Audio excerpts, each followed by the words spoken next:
Assalamualaikum warahmatullahi wabarakatuh.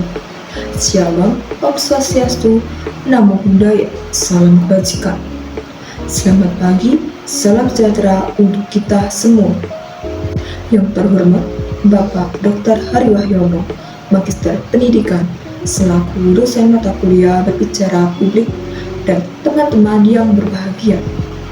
Marilah kita haturkan puji dan syukur kepada Tuhan Yang Maha Esa, karena berkat limpahan rahmat dan karunia-Nya, sehingga kita bisa berkumpul di tempat ini dengan keadaan yang sehat. Pada kesempatan hari ini, saya Irena Nadia Ayuning Tias akan membawakan pidato mengenai menjaga eksistensi bahasa Indonesia pada era globalisasi. Hadirin sekalian, di antara kita yang berada di sini, apa sih pengertian bahasa itu? Bahasa merupakan lambang bunyi yang arbiter digunakan manusia untuk berkomunikasi antar satu sama lain. Dalam era globalisasi dan adanya kemajuan teknologi dan informasi sekarang, kita dihadapi tantangan banyak untuk menjaga jati diri budaya bangsa Indonesia, yaitu salah satunya melalui pelestarian bahasa. Indonesia mempunyai banyak keanekaragaman seperti suku, ras, budaya, dan juga bahasa. Bahasa yang digunakan yaitu bahasa Indonesia, yang dimana bahasa ini sebagai bahasa persatuan dan identitas nasional bagi bangsa Indonesia. Hadirin sekalian, tahukah di balik keragaman bahasa di Indonesia, kita dihadapkan dengan kenyataan bahwa bahasa Indonesia harus berhadapan dengan tantangan yang banyak, yaitu munculnya bahasa asing seperti adanya bahasa Inggris. Nah, dari kita yang berada di sini, pernahkah atau malah seringkah ketika mengobrol dikolaborasi dengan memakai bahasa Inggris? Pasti banyak kata-kata asing yang lebih mudah kita temui dan diucapkan di kehidupan sehari-hari. Contohnya, kata selfie yang lebih populer daripada bahasa Indonesia, yaitu swafoto. Contoh lainnya, kata decline yang lebih populer daripada bahasa Indonesia, yaitu batas waktu.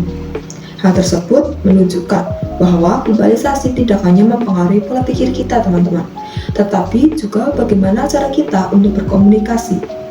Pada tahun 2023, pada sidang umum UNESCO, bahasa Indonesia resmi diakui sebagai salah satu bahasa resmi yang dimana ditempatkan selaras dengan bahasa-bahasa besar lainnya.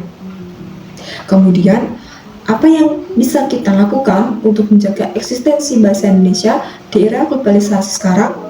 Nah, yang dapat kita lakukan yaitu yang pertama, menyesuaikan diri. Dalam era globalisasi, kita diberikan kesempatan untuk berkembang dan bahasa pun ikut berkembang.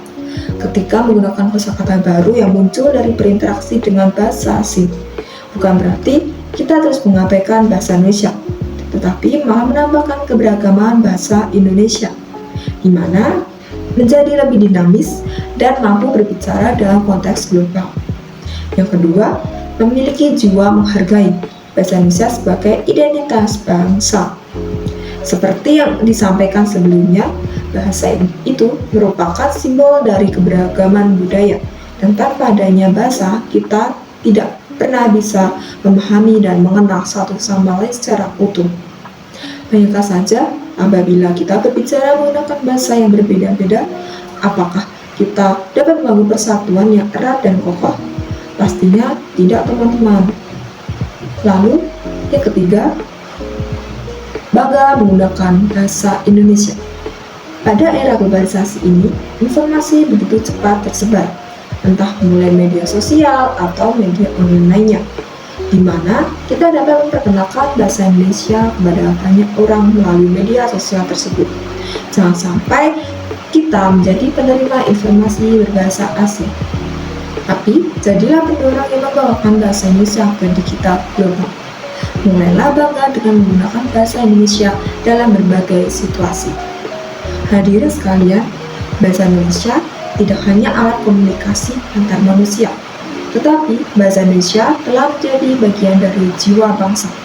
Setiap kata yang diucapkan ada makna, ada sejarah, ada budaya, dan yang paling penting terdapat identitas kita sebagai orang bangsa Indonesia.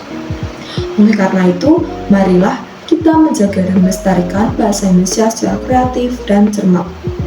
Bangga dan cinta kita terhadap bangsa Indonesia merupakan bagian cinta kita terhadap bangsa dan negara. Karena dengan kita bangga menggunakan bahasa Indonesia, orang lain akan melihat bahasa Indonesia itu bahasa yang mulia dan patut dihormati. Saya berharap pidato hari ini dapat bermanfaat untuk kita semua. Terima kasih atas perhatian dan kesempatannya. Mohon maaf apabila ada kesalahan tutur kata. Saya akhiri. Wassalamualaikum warahmatullahi wabarakatuh.